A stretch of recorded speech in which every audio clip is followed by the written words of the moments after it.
تو اماں نے ابراہیم کو تھپڑ مارا، کہا بیٹا نمرود ہی تو سب کا خدا ہے، نمرود ہی تو ہمارا مالک ہے۔ یہ جناب ابراہیم علیہ السلام کی 5 سال عمر ہے۔ اب چلتے ہیں، غار سے نکل آئے، والدہ محترمہ سے باتیں ہو رہی ہیں، چلتے چلتے گھر پہنچے، پتہ چلا کوئی ستاروں کی عبادت کر رہا ہے، کوئی سورج کی عبادت کر رہا ہے۔ قرآن نے اس کو اپنے انداز میں یوں بیان کیا، قرآن کہتا ہے جناب ابراہیم علیہ السلام نے ایک دن اپنے والد محترم تھے، والدہ تھی، کچھ اور لوگ تھے، کہا کیا تم چاند کی عبادت کرتے ہو؟ کیا تم ستاروں کی عبادت کرتے ہو؟ فلما رأى القمر بازغا قال هذا ربی، جب چاند کو دیکھا کہ چاند واضح طور پر آیا ہوا ہے، کہا یہ تمہارا خدا ہے؟ انہوں نے کہا ہاں ہمارا خدا ہے۔ جب چاند غروب ہو گیا تو فرمایا یہی خدا ہے جو غروب ہو گیا۔ جب اگلے دن ستارے نکلے تو جناب ابراہیم علیہ السلام نے جب دیکھا ستاروں کو تو کہا یہ تمہارا خدا ہے؟ والدہ نے کہا ہاں یہ ہمارا خدا ہے۔ جب ستارے بجھ گئے تو کہا اماں تمہارا خدا تو بجھ گیا۔ یہ جناب ابراہیم بچپن میں باتیں کر رہے ہیں اپنی والدہ سے۔ والدہ نے کہا بیٹا سورج خدا ہے۔ قرآن کیا کہتے ہیں؟ فَلَمَّا رَأَى الشَّمْسَ بَازِغَةً هَذَا رَبِّي، جب والدہ نے دیکھا سورج کو اور ابراہیم نے بھی دیکھا سورج کو، کہا اماں یہی سورج خدا ہے؟ کہا بیٹا یہی سورج خدا ہے۔ جب سورج ڈوبا تو کیا فرمایا؟ فرمایا یا قوم انی بریء مما تشرکون، اے اماں میں بری ہوں جن کی تم عبادت کرتے ہو وہ تو غروب ہو رہے ہیں۔ کیا غروب ہونے والا خدا ہو سکتا ہے؟ نہیں ہو سکتا۔ تو جناب ابراہیم علیہ السلام کی یہ ابتدا ہے، اور جناب ابراہیم علیہ السلام کی ابتدا ہی سے امتحانات شروع ہو گئے۔ اب جناب ابراہیم بچپن سے لڑکپن کی طرف آتے ہیں، اور قرآن کہتا ہے وَاذْكُرْ فِي الْكِتَابِ إِبْرَاهِيمَ إِنَّهُ كَانَ صِدِّيقًا نَبِيًّا، فرمایا ابراہیم کو یوں یاد نہ کرو، ابراہیم ہمارے سچے اور ایسے رسول تھے جن جیسا کوئی رسول نہیں آیا۔ فرمایا جناب ابراہیم تھوڑے بڑے ہوئے تو والد محترم سے امتحان آ گیا۔ فرمایا یا ابتی لم تعبد، اے میرے ابا ان کی عبادت کیوں کرتے ہو؟ ما لا یسمع، جو سن بھی نہیں سکتے، جو دیکھ بھی نہیں سکتے، جو سمجھ بھی نہیں سکتے۔ والد نے کہا ابراہیم تو مجھے کہتا ہے میں ان کی عبادت کیوں کرتا ہوں؟ بات آئی گئی ہوگی۔ پھر ایک دن والد سے ملاقات ہوئی، فرمایا ابا جان ان بتوں کی بے جان کی عبادت کیوں کرتے ہیں؟ والد سمجھ گئے کہ ابراہیم میرا بچہ موحد ہے اور مجھے ان کی عبادت نہیں کرنے دے گا۔ یہ جناب ابراہیم علیہ السلام کا پہلا امتحان تھا کہ اپنے والد کے آگے علم توحید بلند کیا۔ ابھی نبوت نہیں ملی، یہ مزاجن، اور یاد رکھیے مقام نبوت کا یہ خاصہ ہے، نبی نبوت ملنے سے پہلے بھی نبوت ملنے کے بعد بھی جان بوجھ کر عادتاً بھولن ہر طرح ہر گناہ سے معصوم ہوتا ہے۔ یہ نبی کا کیا ہے؟ نبی نبوت ملنے سے پہلے بھی گناہ نہیں کر سکتا، جان بوجھ کر بھی اور بھولے سے بھی۔ اس کی اور وجوہات تو کئی ہیں، قرآن و حدیث میں انبیاء کی معصومیت کو بیان کیا گیا ہے۔ ایک عقلی وجہ یہ علماء نے لکھی ہے کہ دیکھیں نبی کے آنے کا مقصد کیا ہوتا ہے؟ تاکہ لوگ اس کی اتباع کریں، تاکہ لوگ اس کی پیروی کریں، تاکہ لوگ اس کی بات مانیں۔ اور اگر نبی سے ہی گناہ ہو جائے تو لوگ اس کی بات مانیں گے؟ وہ متبع رہے گا، امام رہے گا؟ نہیں رہے گا۔ تو فرمایا نبی نبوت ملنے سے پہلے بھی معصوم ہوتا ہے، نبوت ملنے کے بعد بھی معصوم ہوتا ہے۔ اور آج ہمارے اندر فتنہ یہ آ گیا ہے، ہمارے جو دوست یوز کرتے ہیں، انٹرنیٹ یوز کرتے ہیں، سوشل میڈیا یوز کرتے ہیں، یہ دراصل یہ فتنہ بردری ہے۔ آج کیا کہا جاتا ہے؟ جی اللہ کے نبی بہت بڑے قائد تھے، رسول اللہ صلی اللہ علیہ وسلم بہت بڑے مجاہد تھے، رسول اللہ صلی اللہ علیہ وسلم بہت بڑے سیاستدان تھے، اللہ کے نبی صلی اللہ علیہ وسلم نے ایسی ریاست قائم کی کہ اس جیسی ریاست نہیں تھی۔ بالکل درست بات ہے، بالکل درست بات ہے، لیکن یاد رکھیے پس پشت مقام نبوت کو مجروح کیا جاتا ہے۔ دیکھیں کوئی بندہ جو کہے کہ جی یہاں عدنان صاحب بیٹھے ہیں اور یہ نوید صاحب بیٹھے ہیں، تو میں نوید صاحب بہت بلند مقام کا ہوں، لو جی نوید صاحب کا عدنان صاحب سے تو مقابلہ ہی کوئی نہیں۔ اور آج حالت یہ ہو چکی ہے کہ ہم محمد الرسول اللہ کا تقابل اپنے لیڈروں سے کرتے ہیں۔ ہم محمد الرسول اللہ کا تقابل کن سے کرتے ہیں؟ ہم کہتے ہیں لو جی ہمارا یہ نوشیروان بڑا عادل تھا پر ہمارے محمد الرسول اللہ سے کم عادل تھا۔ ظالم نوشیروان اور محمد الرسول اللہ کہاں تشبیہ ہو سکتی ہے؟ مقام نبوت سے بلند ہی کوئی مقام نہیں ہے، لہٰذا پس پشت مقام نبوت کو مجروح کیا جاتا ہے۔ سب سے بلند مقام تو نبی کا مقام نبوت ہوتا ہے۔ میں عرض کر رہا تھا جناب ابراہیم علیہ السلام کی جناب ابراہیم علیہ السلام کے امتحانات شروع ہو گئے۔ جناب ابراہیم علیہ السلام نے سب سے پہلے اپنے والد محترم کو دعوت توحید دی۔ اب والد محترم کے بعد ایک وقت آیا کہ قوم کو دعوت توحید دی جائے۔ قوم میلے پر جا رہی ہے۔ مختصر کر رہا ہوں کہ جناب ابراہیم علیہ السلام نے قوم نے کہا چلو ابراہیم ہمارے ساتھ۔ فرمایا انی سقیم، میں آج بیمار ہوں، میں نہیں جا سکتا۔ قوم چلی گئی، جناب ابراہیم رہ گئے۔ اس کی انشاءاللہ میں بعد میں جواب دیتا ہوں کہ انی سقیم کیوں کہا۔ یہ بھی ایک الگ مضمون ہے کہ جناب ابراہیم علیہ السلام نے اپنی زندگی میں 3 جملے ایسے کہے جو اگر ظاہراً دیکھے جائیں تو وہ جھوٹ لگتے ہیں لیکن جھوٹ نہیں۔ کتنے جملے؟ کیونکہ آج کل لوگ یہ بڑا کہتے ہیں۔ جناب ابراہیم علیہ السلام کو جب قوم نے کہا ابراہیم چلیں ہم میلے پر، اب جناب ابراہیم جانا نہیں چاہتے تھے تو کیا کہا؟ انی سقیم، میں بیمار ہوں۔ حالانکہ ابراہیم بیمار تو لہذا یہ کیا ہوا؟ ظاہراً جھوٹ ہوا۔ نمبر 2، جناب ابراہیم ہجرت کر کے جا رہے تھے، ساتھ آپ کی بیوی سارہ تھی۔ لوگوں نے کہا ابراہیم یہ کون ہے؟ کہا میری بہن ہے۔ تھی کون؟ تیسری نسبت جناب ابراہیم علیہ السلام کی طرف یہ ہوتی ہے کہ جناب ابراہیم علیہ السلام نے جب بتوں کو توڑ دیا تو قوم نے کہا ابراہیم تو اکیلا گاؤں میں تھا، تو نے ہی توڑا ہے، لگتا ہے تو نے ہی توڑا ہے۔ فرمایا میں نے نہیں توڑا، اکبر بتوں کے باپ نے توڑا ہے۔ تو یہ 3 نسبتیں ہیں جن کی وجہ سے جناب ابراہیم کی طرف جھوٹ کی نسبت بھی کی جاتی ہے، اور آج کل لوگ پروپیگنڈا کرتے ہیں اور مقام ابراہیم کو کم کرنے کی کوشش کرتے ہیں۔ اس کا جواب انشاءاللہ میں مجلس کے آخر میں دوں گا۔ تو عرض کر رہا تھا قوم میلے پر جا رہی ہے اور جناب ابراہیم علیہ السلام کو کہا ابراہیم چل تو بھی چل۔ جناب ابراہیم علیہ السلام نے کہا انی سقیم، میں بیمار ہوں، میں نہیں جا سکتا۔ لیکن جناب ابراہیم علیہ السلام کا اپنا اور پروگرام تھا کہ قوم جائے گی، میں پیچھے سے بتوں کو ختم کر دوں گا۔ قوم میلے پر چلی گئی، جناب ابراہیم بت خانے گئے، ہر ایک بت کو توڑتے گئے، زمین پر گراتے گئے، اور جو ہاتھ میں جو کلہاڑا تھا یا آپ کہہ لیجئے بتوں کو توڑنے کا جو بھی آلہ تھا اس کو بڑے بت کے کندھے پر رکھ دیا کہ قوم آئے گی تو دیکھی جائے گی۔ اب قوم آئی، قوم بت خانے میں، عبادت خانے میں گئی اور دیکھا کہ بت ٹوٹے پڑے ہیں۔ کہا اکیلا ابراہیم ہی تو تھا جو بتوں کے خلاف بولتا ہے، لگتا ہے ابراہیم نہیں توڑے ہیں۔ تو ساری قوم ابراہیم کے ارد گرد اکٹھی ہو گئی۔ کہا یا ابراہیم، اے ابراہیم تو نے ہمارے خداؤں کے ساتھ کیا کیا ہے؟ جناب ابراہیم کہتے مالا یسما، جو سن نہیں سکتے، جو فائدہ نہیں دے سکتے، جو نقصان نہیں دے سکتے، وہ خدا کیسے؟ اور اگر خدا ہے تو ابراہیم ان کو نقصان کیسے دے سکتا ہے؟ اگر وہ خدا ہی ہے تو ابراہیم ان کو نقصان کیسے دے سکتا ہے؟ تو جناب ابراہیم علیہ السلام کا ان سے بات ہوئی۔ الغرض یہ بات چلتے چلتے دربار نمرود تک پہنچ گئی۔ نمرود نے طلب کر لیا جناب ابراہیم علیہ السلام کو، کہا ابراہیم کو میرے دربار میں لے آؤ۔ 3 پارے میں اللہ رب العزت اس کو واضح طور پر بیان کرتے ہیں۔ فرمایا جب جناب ابراہیم علیہ السلام پہنچے نمرود کے دربار میں، نمرود نے کہا ابراہیم، جناب ابراہیم داخل ہوئے،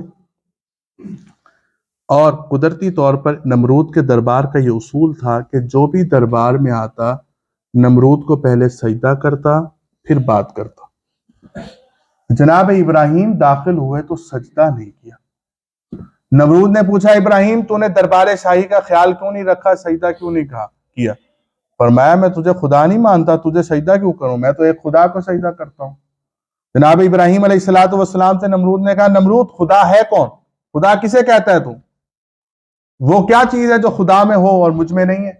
جناب ابراہیم علیہ السلام بولے خدا وہ ہے جو زندہ بھی کرتا ہے، مارتا بھی ہے، کبھی زندوں کو اٹھا دیتا ہے، کبھی زندوں کو موت دے دیتا ہے، اور یہ کسی غیر خدا میں صفت نہیں پائی جاتی۔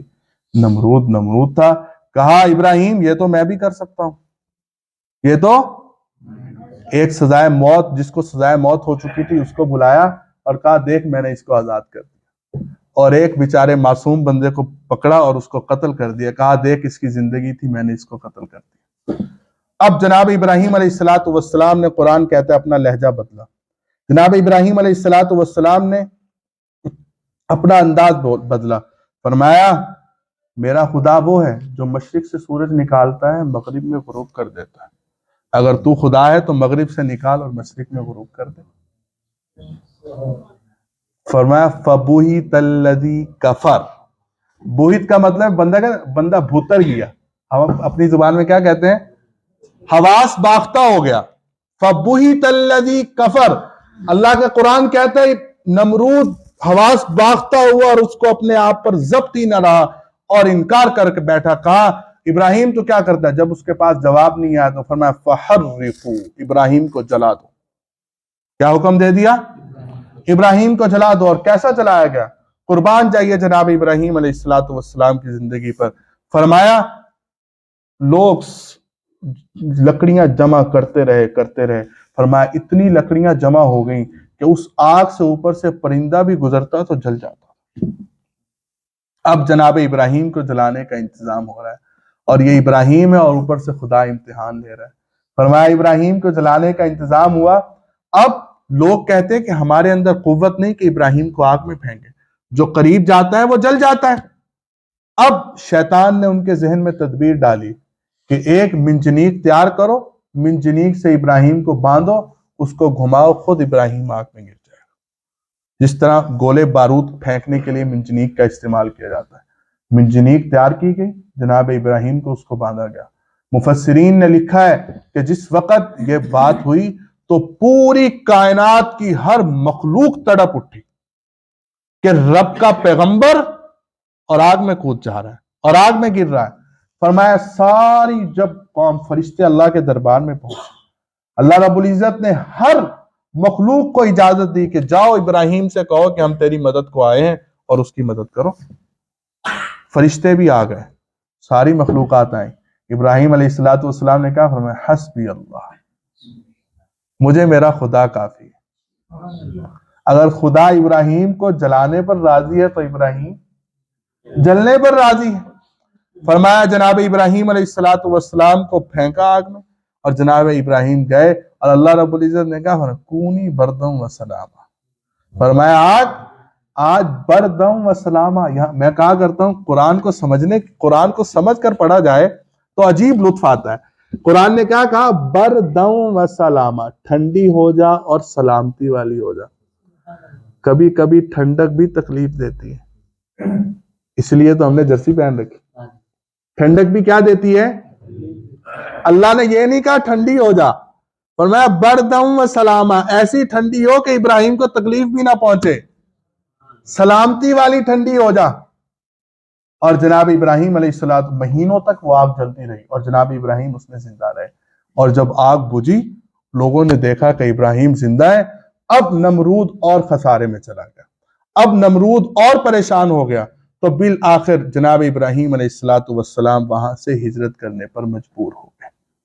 یہاں پر آپ کو ایک بات بتاتا چلوں، لوگ کہہ دیتے ہیں جو قرآن کا انکار کرتے ہیں یا ایسی چیزوں کا انکار کرتے ہیں، وہ کہتے ہیں عقل اس بات کو تسلیم نہیں کرتی کہ ابراہیم آگ میں گئے ہوں اور آگ نے ان کو نہ جلایا ہو، آگ نے ان کو۔ اگر میں تمہیں کسی محمد کے غلام کا ایسی بات بتلاؤں،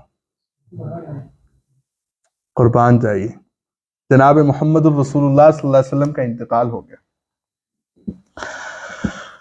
آقا کا انتقال کے بعد جہاں اور کئی فتنے اٹھے تو ایک فتنہ یہ اٹھا کہ لوگوں نے نبوت کے دعوے شروع کر دیے۔ کوئی کہتا میں نبی ہوں، کوئی کہتا میں نبی ہوں۔ مسیلمہ کذاب اٹھا، اسود انسی اٹھا، یمن کے علاقے میں اسود انسی اٹھا اور اس نے کہا میں اللہ کا نبی ہوں۔ اب جب اس نے کہا میں اللہ کا نبی ہوں تو اس نے گرد و نواح کے سرداروں کو بلانا شروع کر دیا اور اس سے اپنی بیعت لینا شروع کر دی۔ اسی طرح اس نے حبیب بن زید انصاری، اللہ کے نبی کے ایک غلام ہیں، انہوں نے کلمہ تو پڑھ لیا تھا اللہ کے نبی کی حیات میں، لیکن اللہ کے نبی کا دیدار نہیں کر سکے تھے، لہٰذا ان کو ہم تابعی کہتے ہیں، صحابی نہیں کہتے۔ ویسے انہوں نے دور نبوت پایا ہے لیکن دیدار مصطفیٰ نہیں کیا۔ حبیب انصاری آئے اور اس نے کہا حبیب انصاری میں سچا اللہ کا نبی ہوں۔ کہا اسود انسی میں تجھے نبی کیسے مان لوں، محمد کے بعد کوئی نبی نہیں۔ کہا حبیب انصاری جانتا ہے میں کیا کر سکتا ہوں؟ کہا تو جو کچھ کر سکتا ہے کر۔ روایات میں آتا ہے جناب صدیق اکبر کا دور ہے، یمن کا شہر ہے، اسود انسی نے آگ جلائی اور حبیب انصاری کو آگ میں پھینک دیا۔ فرمایا ایک ہفتے کے بعد آگ بجھی تو حبیب انصاری صحیح سلامت تھے آگ میں۔ حبیب انصاری اب یہ بات ہوا کی طرح پھیل گئی پوری دنیا میں۔ اب اسود انسی کو ماننے والوں نے کہا اس کو یا مروا دے یا اس کو یہاں سے بھیج دے ورنہ ہماری نبوت کا بیڑا ختم ہو جائے گا۔ اس نے جناب حبیب انصاری کو جلا وطن کر دیا۔ جناب حبیب انصاری وہاں سے چلتے ہیں، ان کو نہیں پتا تھا کہ محمد رسول اللہ فوت ہو چکے۔ مدینہ منورہ دیدار مصطفیٰ کے لیے آئے۔ مدینہ پہنچے تو اللہ کے نبی صلی اللہ علیہ وسلم کا وصال ہو چکا تھا۔ مسجد نبوی میں ایک پلر کے ساتھ ٹیک لگائے بیٹھے تھے کہ عمر بن خطاب آئے، قربان جائیے عمر پر۔ میں کہا کرتا ہوں کہ عمر ایس واحد شخصیت ہے کہ جس نے عناصر اربعہ پر حکومت کی۔ کتنے عناصر؟ 4 ہیں، اسٹوڈنٹ بیٹھے ہیں جانتے ہیں، ہوا، آگ، پانی، مٹی، اور عمر نے 4 پر حکومت کی ہے۔ ایسا کوئی حکومت والا، عمر نے ہوا پر بھی حکومت دی۔ صحابہ کہتے ہیں ہم جہاد کے لیے گئے ہوئے تھے اور جناب عمر مدینہ منورہ میں ہیں۔ مدینہ والے صحابہ کہتے ہیں ہم بھی حیران ہیں، اور جو جنگ والے ہیں وہ کہتے ہیں ہم بھی۔ مسجد نبوی میں منبر پر بیٹھے اور یا ساریت الجبل، پہاڑی کے پیچھے ہو جاؤ، پہاڑی کے پیچھے ہو جاؤ۔ صحابہ جنگ والے کہتے ہیں ہمیں وہاں پر عمر کی آواز آئی یا ساریت الجبل یا ہوا نے عمر کا پیغام پہنچایا۔ تو ہوا پر بھی عمر نے، دریا سوکھ گیا، پانی نہیں دے رہا، جناب عمر نے خط لکھا چلتا ہے تو چل ورنہ بند ہو جا۔ خط دریا میں گرا، آج تک نہیں سوکھا۔ پانی پر بھی عمر نے حکومت کی، آگ پر بھی حکومت کی۔ ویسے آپ کو بات آ گئی تو بتا رہا ہوں، اس لیے وضاحت نہیں کر رہا۔ مدینہ کے قریب سے لاوے نکلے، آگ کے قریب تھا کہ مدینہ چل جائے۔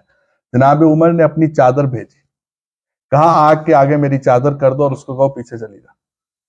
صحابہ نے چادر کی، آگ پیچھے چلی گئی۔ عمر نے آگ پر بھی حکومت کی، عمر نے مٹی پر بھی حکومت کی۔ جب زلزلہ آیا تو اپنا درہ مارا، کہا زمین تو ہلتی ہے، کیا عمر تجھ پر انصاف نہیں کرتا؟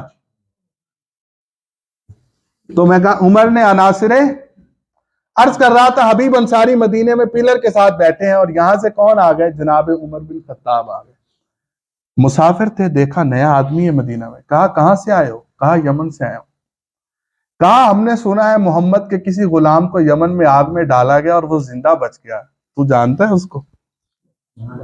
تو حبیب انصاری بھی حبیب انصاری تھے، تو کہا اس کا فلاں نام ہے۔ تو کہا لگتا عمر کی فراست پہچان گئی کہ یہی آدمی، اپنا یہ نہیں بتایا کہ میں ہوں، کہا ہاں میں جانتا ہوں اسے۔ تو جناب عمر کی فراست پہچان گئی، کہا تو ہی وہ ہے؟ کہا جی عمر میں ہی وہ غلام۔ تو میں کہا کرتا ہوں کہ آگ میں بچ جانا۔ جناب عمر پھر منبر پر کھڑے ہوئے اور فرمایا ابو بکر، اور جناب ابو بکر زندہ تھے، فرمایا ابو بکر آج میں نے ابراہیم جیسا ایک انسان دیکھ لیا کہ جس طرح ابراہیم آگ سے بچا تھا، یہ ہماری امت کا ابراہیم ہے۔ تو عرض کر رہا تھا جناب ابراہیم علیہ السلام آگے نمرود سے، آتش نمرود سے نکلے، اور جناب سارا، یہ ابھی ان کی شادی نہیں ہوئی تھی، یہ وہاں سے چل پڑے۔ راستے میں ایک مقام پر جناب ابراہیم نے پڑاؤ ڈالا۔ جناب ابراہیم کے ساتھ ان کا ایک بھتیجا جناب لوط علیہ السلام، جن کا آپ نام سنتے رہتے ہیں، یہ جناب ابراہیم کے سگے بھتیجے ہیں، اور جناب ابراہیم کے سگے بھتیجے ہیں، اور یہی تھے جو جناب ابراہیم پر سب سے پہلے ایمان لائے۔ جناب لوط اور جناب ابراہیم دو مسافر ہیں، یہ دونوں جا رہے ہیں۔ راستے میں ایک جگہ پر پڑاؤ ڈالا تو جناب سارا نے جناب ابراہیم کو دیکھا۔ جناب سارا کے متعلق مشہور تھا کہ اللہ رب العزت نے ان کو حسن کی انتہا دی تھی، بہت زیادہ حسین تھی، اور جناب سارا کا جناب ابراہیم علیہ السلام سے نکاح ہو گیا۔ میں زیادہ وقت نہیں لیتا، ہم بات کو مختصر کرتے ہیں۔ یہ جناب ابراہیم اور جناب سارہ یہاں سے چلے اور مصر پہنچ گئے۔ مصر میں اس وقت یا آپ سنتے رہتے ہیں فرعون فرعون فرعون، فرعون کسی کا نام نہیں تھا، فرعون کسی کا نام، بلکہ یہ مصر کے بادشاہوں کا لقب تھا۔ مصر کا جو بھی بادشاہ ہوتا تھا اس کو فرعون کہتے تھے، مصر کا جو بھی بادشاہ ہوتا تھا۔ اب جب موسیٰ آئے اس وقت کون فرعون تھا اس کا نام اور ہے، اور جو اب فرعون تھا اس کا نام اور ہے۔ جس طرح کہ ہم وزیر اعظم کہتے ہیں، عرب میں بادشاہ کہتے ہیں، تو یہ ریاستوں کے اپنے اپنے نام ہوتے ہیں، تو فرعون لقب تھا، مصر کے ہر بادشاہ کو فرعون کہتے تھے۔ اب جناب ابراہیم علیہ السلام اور سارہ پہنچے مصر میں ہجرت کر کے۔ بادشاہ کو پتہ چل گیا کہ سارہ کا نکاح ابراہیم سے ہوا، اور سارہ کے حسن کا چرچا تو تھا ہی مصر میں۔ تو بادشاہ نے جناب ابراہیم علیہ السلام کی زوجہ سے بدکاری کی نیت کر لی۔ جناب ابراہیم علیہ السلام کی اس وقت عمر 70 سال تھی، جناب سارہ عمر میں آپ سے کچھ بڑی تھی، روایات میں آتا ہے۔ جناب سارہ سے انہوں نے نتیجہ یہ نکالا کہ اس نے جناب ابراہیم کو جیل میں ڈال دیا۔ جناب سارہ سے بدکاری کی جب نیت کی، قریب گیا تو اس کے دونوں ہاتھ شل ہو گئے، کام کرنا چھوڑ گئے، یعنی بالکل فالج زدہ ہو گئے۔ تو اس نے جناب سارہ سے معافی مانگی، مختصراً جناب سارہ نے معاف کر دیا، پھر صحیح ہو گیا۔ پھر دوبارہ اس پر شیطان حاوی ہوا، پھر اس نے جناب سارہ سے بدکاری کی نیت کی، پھر اس کے دونوں ہاتھ شل ہو گئے۔ تیسری مرتبہ پھر کوشش کی، پھر اس کے ہاتھ شل ہو گئے۔ جب چوتھی مرتبہ کوشش کرنے لگا تو پورا بدن شل ہو گیا۔ اس نے جناب سارہ سے معافی مانگی، جناب سارہ نے پھر معاف کر دیا۔ تو اس سے فرعون ابراہیم، آپ اس کو کیا کہہ سکتے ہیں، یعنی جناب ابراہیم علیہ السلام کے دور کا فرعون بادشاہ، وہ جناب سارہ سے متاثر ہو گیا کہ یہ اللہ کی نیک بندی ہے۔ تو اس کی بیٹی تھی ہاجرہ۔ یہ جو بی بی ہاجرہ کا نام آپ سنتے ہیں، یہ بادشاہ مصر فرعون کی بیٹی تھی۔ اس نے جناب ہاجرہ جناب سارہ کو ہبے میں، ہدیے میں دے دی کہ یہ ساری زندگی آپ کی غلام ہے، آپ اس سے کام کرواتی رہے۔ متاثر ہو گیا۔ اب جناب سارہ جناب ہاجرہ کو لے کر چل پڑی۔ اب 4 بندے ہو گئے، لوط، ابراہیم، سارہ اور ہاجرہ۔ ہاجرہ کا اصل نام بھی ہاجرہ نہیں تھا، اس کی علیحدہ تحقیق ہے، ان کا نام اور تھا۔ ہاجرہ ان کو اس وجہ سے کہا جاتا ہے کیونکہ انہوں نے ہجرت کی، اس وجہ سے ان کو ہاجرہ کہا جانے لگا۔ تو جناب ہاجرہ کا، کیونکہ جناب ابراہیم علیہ السلام کی عمر طویل ہو چکی تھی، جناب اما سارہ کی بھی طویل ہو چکی تھی، اور اولاد نہیں ہوئی تھی۔ آپ سب جانتے ہیں اولاد کے والدین کتنے خواہش مند ہوتے ہیں۔ تو جناب سارہ نے کہا ابراہیم میں آپ کی شادی کیوں نہ ہاجرہ سے کروا دوں، شاید اللہ ہمیں اولاد سے نواز دے۔ تو جناب ابراہیم علیہ السلام کی شادی جناب سارہ نے جناب ہاجرہ جو کہ ان کی باندی تھی ان سے کروا دی، اور اسی سال اللہ نے جناب اسماعیل سے نواز دیا۔ یہاں پر آپ ایک بات یاد رکھیں کہ جناب ابراہیم کے پہلے بیٹے اسماعیل ہیں، اسحاق نہیں۔ اسحاق، یہ کیونکہ آگے بحث آئے گی بہت طویل، ذبیح اللہ کون ہے؟ یہودی نہیں مانتے، یہودی کہتے ہیں اسحاق ہے، اور ہمارے بعض کچھ مسلمانوں میں بھی طبقے ہیں جو کہتے ہیں ذبیح اللہ اسماعیل نہیں ہے بلکہ اسحاق ہے۔ اور اسی طرح یہ بھی اختلاف ہے کہ آیا اللہ، یہ اختلاف اس لیے چلتا ہے کہ پہلے بیٹے کون ہیں۔ جو کہتے ہیں پہلے بیٹے اسماعیل ہیں تو یہی دلیل ہے کہ ذبیح اللہ بھی اسماعیل ہے۔ جو کہتے ہیں پہلے بیٹے اسحاق ہیں، پھر یہی وجہ بنتی ہے کہ ذبیح اللہ بھی، لیکن راجح بعد میں بات آئے گی تو میں آپ کو بتاؤں گا کہ ذبیح اللہ بھی اسماعیل ہیں۔ الغرض جناب اسماعیل علیہ السلام کی کیا ہو گئی؟ ولادت بسعادت ہو گئی۔ اب فطری بات ہے کہ عورت کے اندر اللہ رب العزت نے حسد کا مادہ رکھا ہے، شوقاً کہاں برداشت کرتی ہے۔ اور میں کہا کرتا ہوں سورۃ الطلاق ہے نا، آپ قد سمع اللہ میں پڑھیں گے، لما تحرم ما احل اللہ تبتغی، یہ سورت کن کے متعلق اتری؟ نبی کی بیویوں کے متعلق اتری ہے۔ اب یعنی آپ کو بات چلتی چلتی آ گئی، جناب عائشہ فرماتی ہیں کہ خدیجہ الکبریٰ کا انتقال ہو چکا ہے، گزر چکی ہیں، لیکن اللہ کے نبی جناب خدیجہ کی جو سہیلیاں تھیں ان کے گھر میں گوشت بھیجا کرتے تھے۔ تو فرمایا مجھے غصہ آتا تھا، اور میں کہا کرتی تھی، کبھی کہہ بھی دیتی تھی محمد خدیجہ بوڑھی فوت ہو گئی، اور اب بھی آپ ان کی سہیلیوں کے گھر گوشت بھیجتے ہیں. اور جناب شاہ اس نے حبشہ کے بادشاہ نے ماریہ قبطیہ بھیجی نا اللہ کے نبی کو. ماریہ قبطیہ حسین بہت تھی. عورت کے حسد پر بات آ گئی. ماریہ قبطیہ حسین بہت تھی اور اللہ کے نبی صلی اللہ علیہ وسلم کو پسند بھی بہت تھی. اور قدرتی بات اللہ نے ان کے بطن سے آپ کو بیٹا بھی دے دیا ابراہیم. اور فطری بات ہے باپ کو جس عورت سے اولاد مل جائے اس سے محبت بھی بڑھ جاتی ہے. اور اللہ کے نبی کی ابھی نرینہ اولاد بھی نہیں تھی. جو 3 ہوئے تھے جناب خدیجہ الکبریٰ سے قاسم طیب طاہر ان کا انتقال ہو چکا تھا. جناب ابراہیم کی ولادت ہوئی ماریہ قبطیہ سے. اب ماریہ قبطیہ سے اللہ کے نبی محبت بہت کرتے تھے. اور بعض روایات میں آتا ہے کہ ماریہ قبطیہ ایک شربت بناتی تھی بڑا مزیدار اور اللہ کے نبی کو بہت پسند تھا. اللہ کے نبی روزانہ عصر کے بعد ماریہ قبطیہ کے گھر جاتے اور وہاں سے شربت پیتے. اب ساری بیویوں نے پلاننگ کر لی یار اللہ کے نبی ماریہ قبطیہ نو ٹائم زیادہ دے وقت زیادہ دے. یہ بات سیرت النبی ہم پڑھیں گے تو لطف آئے گا. پوری زندگی ہے محمد رسول اللہ صلی اللہ علیہ وسلم. تو بات آ گئی. تو ہمارے استاد جی کہا کرتے تھے اللہ کے نبی کی جو بیویاں تھیں نا ان کی 2 ٹولیاں تھیں 2 جماعتیں تھیں. یعنی ٹوٹل 11 تھیں. ایک گروپ میں تھی عائشہ اور حفصہ ان کی سردار یہ تھی. اور دوسرے گروپ میں تھی یہ جو عائشہ اور حفصہ والا گروپ تھا نا انہوں نے کہا کسی نہ کسی طرح ماریہ قبطیہ سے اللہ کے نبی کو بدزن کرنا ہے. پروگرام بن گیا. اب اللہ کے نبی صلی اللہ علیہ وسلم جب اللہ کے نبی صلی اللہ علیہ وسلم کا معمول تھا کہ عصر کے بعد اپنی ہر بیوی کے گھر جاتے تھے. ہر بیوی کے گھر. اور ماریہ قبطیہ کے پاس زیادہ وقت رک جاتے تھے پانی پینا ہوتا تھا. اب جب ماریہ قبطیہ کے گھر سے عائشہ کے پاس آئے نا حضرت عائشہ رضی اللہ عنہ فرمایا اللہ کے نبی آپ کے منہ سے بو آ رہی ہے. بالکل صحیح حدیث سنا رہا ہوں. حدیث نہیں قرآن کا شان نزول ہے. سورۃ طلاق کا شان نزول سنا رہا ہوں. لما تحرم ما احل اللہ تبتغی.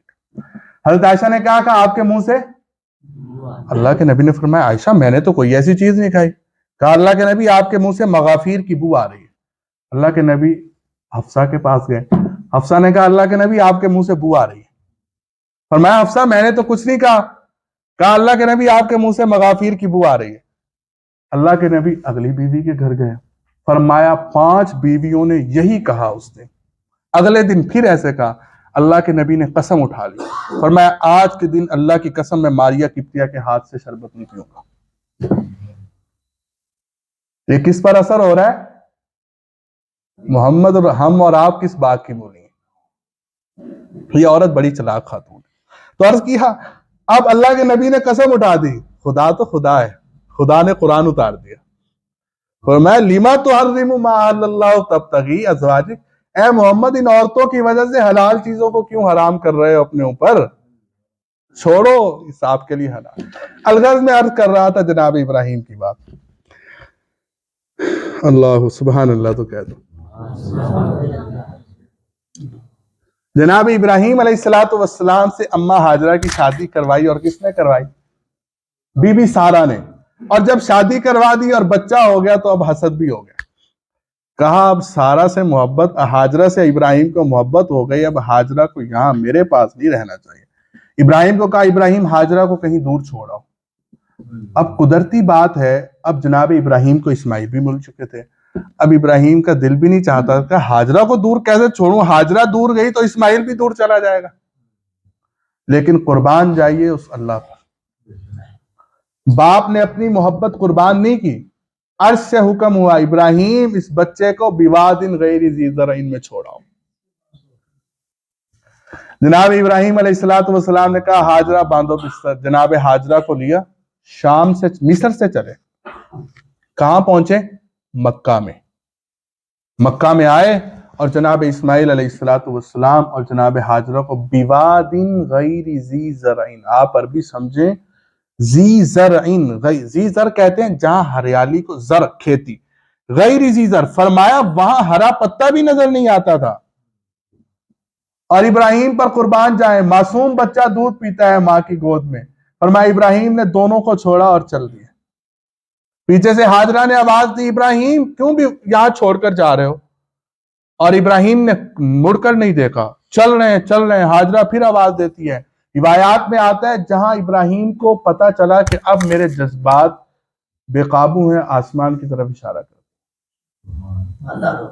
فرمایا حاجرہ یہ اللہ کا حکم ہے تجھے چھوڑ۔ جب حاجرہ نے دیکھا پیغمبر کی بیوی تھی، سمجھ گئی اور صبر سے بیٹھ گئی۔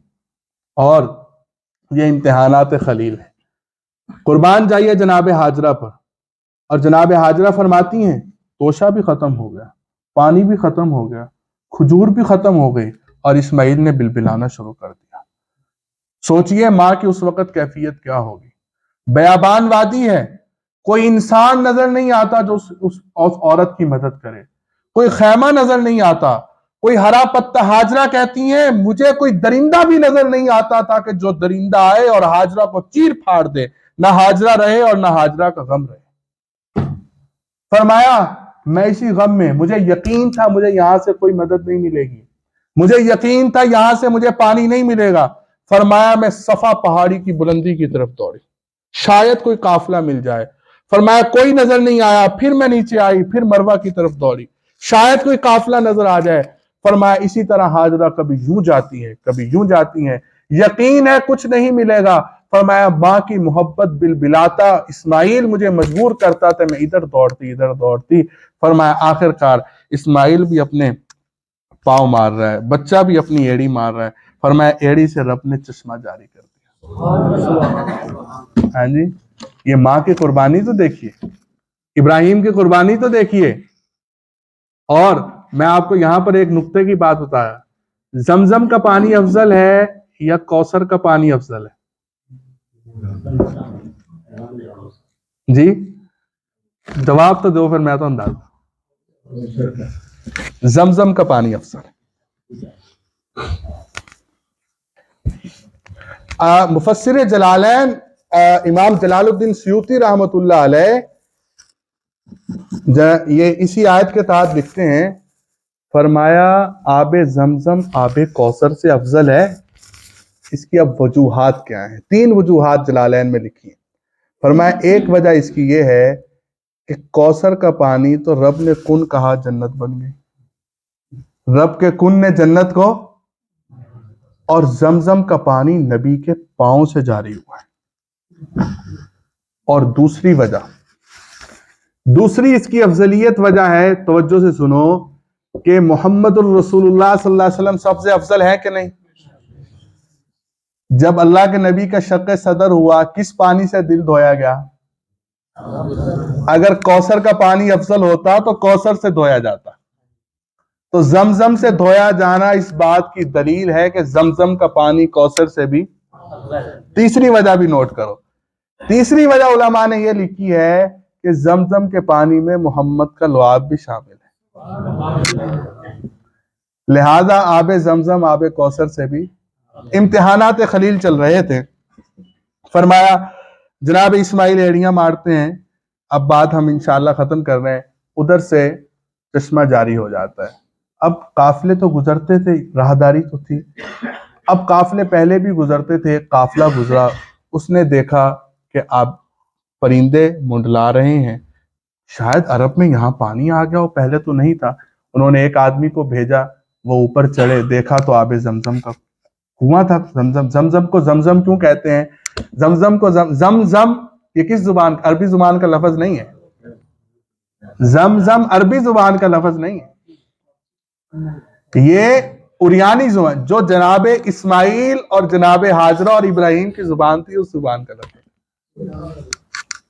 تو میں عرض کر رہا تھا کہ قافلہ آیا، قافلے نے دیکھا پرندے منڈلا رہے ہیں، دیکھا تو آئے کہ ایک کنواں ہے، پانی چل رہا ہے، تو اماں حاجرہ سے اجازت مانگ لی۔ جناب حاجرہ نے فرمایا اجازت تو ہے لیکن صرف استعمال کرنے کی ہے۔ یہ بنو جرحم نامی قبیلہ تھا، اسی قبیلے میں بعد میں جناب اسماعیل علیہ السلام کی شادی ہوئی۔ اسی شادی کے نتیجے میں نسل چلتی چلتی میرے اور آپ کے آخری پیغمبر محمد رسول اللہ صلی اللہ علیہ وسلم تشریف لائے۔ اس نسب پر انشاءاللہ ہم اگلی نشست میں بات کریں گے۔ امتحانات خلیل میں ایک امتحان رہ گیا، وہ بات کر کے اجازت چاہتے ہیں۔ آخری امتحان جو جناب ابراہیم علیہ السلام کا ہوا، یہی جناب اسماعیل ہیں۔ بچہ ہے، بچہ لڑکپن میں چلا جاتا ہے۔ اب جناب اسماعیل کہاں ہیں؟ مکہ میں۔ ابراہیم کہاں ہے؟ مصر میں. مصر میں جناب ابراہیم نے خواب دیکھا کہ میں اپنے شہزادے کو ذبح کر رہا ہوں. وہاں سے چل دیے آئے, سفر کر کے آئے, کہا بیٹا میں دیکھتا ہوں کہ تجھے ذبح کر رہا ہوں. ففعل ما تؤمر, ابا کر چھڑ جیڑا تینوں حکم دیتا گیا. ففعل اس کا یہی ترجمہ ہے, ففعل ما تؤمر, جیڑا کوئی تینوں کیا گیا تو کر دے.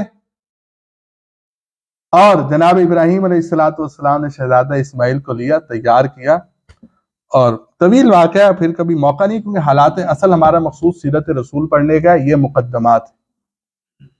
جناب اسماعیل علیہ السلام کو لٹایا اور چھری چلا دی. اور آج اسی کی یاد میں ہم سب کیا کرتے ہیں؟ قربانی کرتے ہیں. میں کہا کرتا ہوں کہ جو حج ہے نا, حج میں نے 1-2 مرتبہ پہلے بھی کہا ہے, حج یہ داستان ابراہیم کا دوسرا نام ہے, عشق ابراہیم کا دوسرا نام ہے.